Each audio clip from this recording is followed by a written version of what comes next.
제가 꽤 많이 봅니다. 이렇게 영어와 관련돼서 얘가 이 정도까지 영어 조기 교육만 안 시켰으면 건강하게 살았을 텐데 영어 숙제를 안 한 거예요. 탈모가 약간 진행이 됐어요.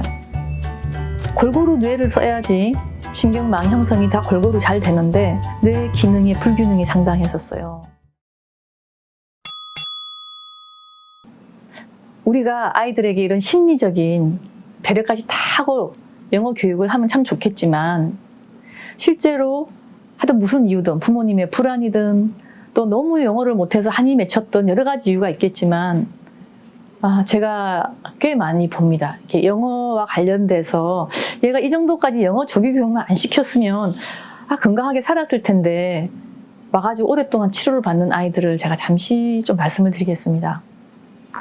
지금도 기억하고 있는 아이인데요. 너무 이쁘고 이렇게 똑똑하고 그런 아이였어요. 5살짜리 여자아이인데 사실 이 아이는 할아버지가 몰래 소아정신과로 아이를 데리고 오셨어요. 왜 그러냐 들어봤더니 두 부모님 다 전문직이라 무지 바쁜 집안의 외동딸이었는데 이 아이가 주말에는 할머니 할아버지 집에 와서 놓는 아이예요. 그런데 할아버지가 이 아이를 데리고 오게 된 이유는 아이가 토요일날 올 때는 너무 기쁜 마음으로 왔는데 일요일 저녁쯤 되면 울고 손톱 물어뜯고 그런 증상이 보이고 그래서 집에 안 가고 싶다고까지 얘기를 하고 그래서 보니까 아이가 노느라고 영어 숙제를 안 한 거예요. 영어 단어 숙제를. 그리고 월요일날 가면은 시험을 본다. 그래서 아이가 영어 때문에 스트레스 받아서 울고 집에 가는 것을 두려워한다. 이게 정상입니까? 그러고 데리고 온 경우예요. 그래서 이제 근데 왜 부모님이랑 같이 오시죠? 그랬더니 우리 아이들은 이 아이를 이런 식으로 영어 교육시키는 거를 너무 옳다고 생각을 하는데 내가 조심스러워 그렇습니다. 근데 자기부터는 이게 괜찮습니까? 그걸 설명해 주시면 용기를 내서 그 부모들에게 전달하겠다 그렇게 하셨어요. 근데 제가 그냥 관찰해서 볼 때도 너무 애가 불안해 보였어요. 그리고 이렇게 머릿속을 들여다보니까 벌써 이 탈모가 약간 진행이 됐어요. 그렇다면은 이 아이에게 이런 방법으로 시험 보는 식으로 또 숙제를 내주는 방법으로 이 5세 아이한테 영어를 가르치는 건 옳지가 않은 거죠. 물론 그 아이가 평소에 부모 관계가 좀 더 어려웠을 수는 있겠지만 제가 나중에 이제 심리 검사도 진행하고 부모님도 설득을 했는데 그렇게 문제가 많은 아이는 아니었어요. 특히 이 아이가 제일 힘들었던 거는 시험 봐서 틀렸다는 거하고 영어 스피치를 혼자 세워서 다들 이렇게 하는 5분 말하기 시간인데 그걸 너무 두려워했어요. 그래서 이 유아기 아이들한테는 자꾸 시험 보고 평가하고 막 숙제를 내는 식의 영어 수업은 그렇게 좋지가 않다. 물론 이 아이가 좀 예민한 건 있었겠지만 하여튼 유아이한테는 또 다른 애들께도 저는 별 좋지 않다고 생각. 특히 시험 보는 거는 아예 자신감, 자아 정체성에도 분명히 영향을 미칩니다. 난 저 실패하는 아이로 생각할 수가 있습니다. 왜냐하면 단어는 계속 배워야 되니까요. 그래서 저는 이 아이를 통해서 이게 영어 공부를 아이의 수준에 맞게끔, 그 기질에 맞게끔, 그리고 절대로 유아기 때는 이게 시험 성적 내는 데는 보내면 안 되고 레벨 테스트 이런 거 하면 안 되겠다는 것을 배우게 되었습니다. 그래서 잘 치료가 된 아이고요. 두 번째 경우는 좀 더 어려운 아이입니다. 난 정말 지금도 그 아이를 잘 자라고 있을지 참 의문인데 이 아이들은 어떻게 방송사하고 잘 이렇게 연결이 돼서 초등학교 1학년 아이인데 영어 말하기 대회 전국 우승자예요.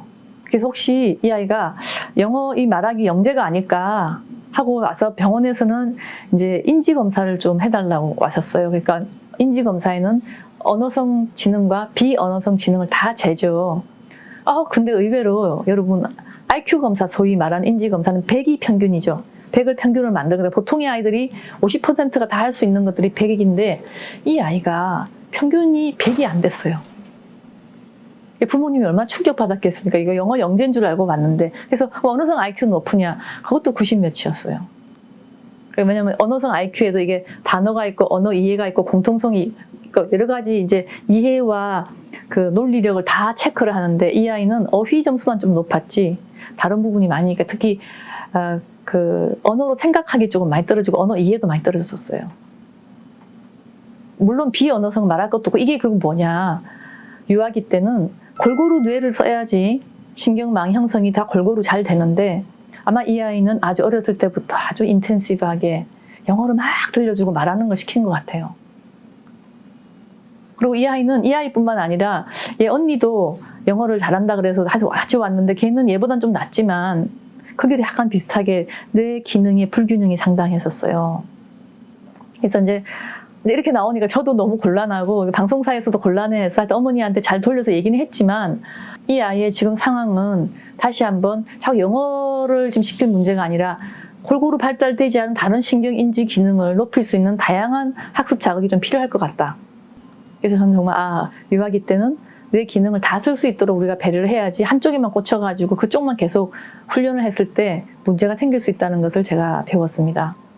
그리고 이제 이 경우가 가장 이제 참 마음이 아픈 경우인데 이때가 이 아이가 형이 자기보다 3살 차이가 났는데 어머니가 형 영어 공부를 시키기 위해서 영어 비디오를 매일 틀어준 집이었어요.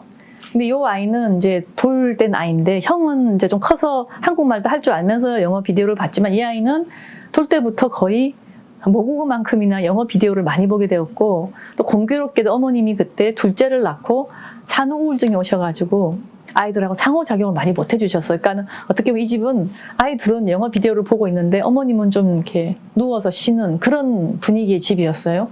근데 아이가 이걸 보더니 어느 순간부터 엄마보다 더 영어 비디오 옆에 붙어 있는 거예요. 심지어 이 아이는 나중에 잠을 잘 때도 비디오 영어를 틀어놔야지 잠을 자서 혼자 거실에서 자고 딴 식구들은 방에 들어가서 잠을 자야 될 정도로 어떻게 약간 중독이 된 정도로 해서 왔어요. 근데 이 아이가 병원에 오게 된 이유는 너무 언어 발달이 잘 안 되고 그다음에 눈을 잘 안 맞추고 그래서 엄마가 발달 장애가 있을까 봐 걱정돼서 사실 병원에 데리고 오신 경우입니다.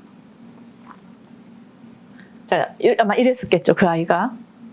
그래서 이게 거의 영어 비디오하고 한 몸처럼 붙어서 있고 이거를 떼놓으면 울고 이제 이 정도까지 간 아이인데 아마 이제 이런 식으로 어릴 때부터 했을 거고 그래서 어머니한테 영어를 가르치기 위해서 그랬냐 그랬더니 아니 내가 힘도 들고 이제 좀 마음도 울적하니까 아이를 이렇게 막 돌볼 기운은 좀 없었는데 그래도 영어를 이렇게 많이 비디오를 틀어서 하나만 좋은 자극을 주면은 그냥 놔두는 것도 좋지 않겠나 생각을 했는데 어느 순간부터 형은 안 그런데 이 아이는 도저히 한 몸이 돼버리더라 영어 비디오랑. 그리고 말도 한국말 잘 안 하고 영어 섞어가지고 이상한 말하고 그런다고. 그래서 혹시 언어도 늦고 해서 다른 문제가 있는 거 아닌가 하고 소아과로 먼저 온 거예요. 그래서 이 아이를 이제 소아과 선생님께서 이제 너무 우리가 발달도 떨어지고 걱정이 되셔갖고 이제 뇌 촬영 검사를 하신 거예요. 당시에 스펙트라고 뇌 기능을 보는 검사가 있었는데 이 검사를 해보니까 우리 방사선과 선생님께서 이제 이게 이제 뇌를 이렇게 자른 거예요. 여기 지금 제가 말을 했지만 이 부분을 특히 이제 이 변연계 나올 수 있게끔 이렇게 잘라가지고 이렇게 해서 이렇게 찔렀다고 생각하시면 돼요. 근데 그거를 위에서부터 이렇게 자른 거, 이렇게 자른 거, 이렇게 자른 거 이런 식으로 했는데 아이가 특히 이제 보통의 아이들은 여기 변연계가 많이 클 때잖아요. 세 돌쯤 됐으면. 그러니까 여기에 불이 많이 들어와서 활성화돼 있죠. 감정을 조절하거나 또 상대방의 상호작용을 하거나 있는 쪽이고 아직까지 이 대뇌 피질, 머리 쓰는 인지적인 쪽은 별로 불이 많이 안 들어와 있죠. 이 아이는. 이게 정상 아이예요. 이 나이 또래에. 근데 얘를 한번 잘 보세요. 이게 너무 까마니까 이런 경우는 다양한 발달장애 아이를 봤지만 이렇게까지 변연계에 그러니까 정서와 사회성과 관련된 데에 자극이 안 들어오는 처음이다 라고까지 말씀하시면서 이거를 저한테 보여주고 그래서 제가 소아신경과 선생님께 같이 보자고 해서 협업이 돼서 저한테까지 와서 됐는데 정말 제가 이 아이를 두고 결국 영어 비디오 증후군이라 말까지 할 정도로 그래서 이제 치료는 어떻게 했느냐 어머니 우울증 치료하고 아이는 영어 비디오를 다 끊었어요. 울고 처음에는 정말 한 일주일 동안 힘들었는데 대신에 그 사이에 어머니한테 그동안 못 해준 걸 다 해주라 그랬으니까 아예 안아주고 울면 달래고 눈 쳐다보고 영어는 일체 끊고 그렇게 하자. 그래가지고 정말 이렇게 영어를 한 달 만에 끊었어요. 영어 비디오를.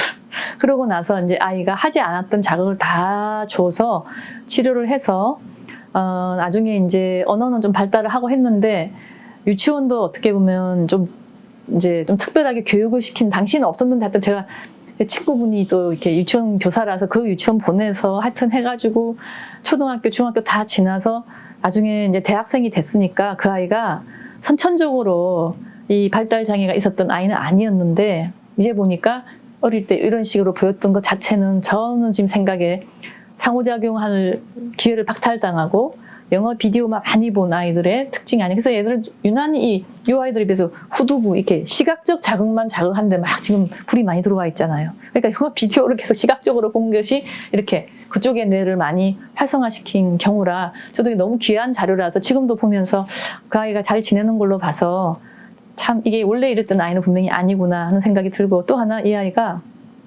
그 당시에 이제 치료를 하다 보니 정말 애착의 문제가 심각했다는 게 많이 나왔어요. 그래서 어머니하고 애착을 증진시킨 치료를 참 많이 했고, 엄마도 참 너무 마음이 아파하시고 그랬는데, 이 아이가 나중에 어떤 증상까지 있었냐면 초등학교 2학년 때까지 방학이 끝나고 나면은 담임 선생님을 졸졸 따라다니면서 선생님이 화장실도 못 가게 했어요. 그러니까 이 아이는 아직도 약간 무분별한 애착이 있으면서 선생님을 오래간만에 보면 또 선생님이 헤어질까 봐 너무 두려워하는 거예요. 일종의 애착 트라우마를 갖는 아이들이 한번 좋아했던 사람을 이렇게 이별했다 다시 만나면 굉장히 어려워해요. 그래서 2학년 때까지 그러다가 3학년부터는 게 없어졌거든요. 그러니까 어떻게 보면 어린 시절에 이런 식으로 많은 자극 잘못 주고 또 시기가 그 시기에 맞는 자극, 그러니까 정서와 사회성 발달을 많이 해야 될 때 이렇게 비디오와 같은 인지적 자극만 주고 컸을 경우에 이 아이가 덜 자란 부분 때문에 그걸 회복하기까지 얼마나 많은 시간이 걸리는지, 그렇지만 또 회복은 될 수 있다는 그런 생각들, 참 저한테 많은 생각을 하게 해준 사례고, 그것이 이제 영어 비디오부터 시작을 했기 때문에 제가 이제 이중 언어를 공부할 때 어떤 식으로 가르쳐야 될지, 얼마나 발달에 맞게 가르쳐야 될지, 다른 자극과의 어떤 형평성의 문제 이런 것들을 함께 고려하면서 길러야 되지 않을까 강조하고 싶습니다. 신의진의 콕TV, 육아는 과학입니다. 감사합니다. 아기들의 사회성은 어떻게 우리가 알 수 있을까? 또 이 발달에 문제가 생겼을 때는 무엇을 봐야 하나가 참 궁금하실 텐데요. 꼭 이런 부분만은 부모님들이 놓치면 안 된다라는 부분을 중심으로 말씀을 드리겠습니다. 최근에는 많은 부모님들이 낯가림이 없는 아이를 걱정하시기도 합니다.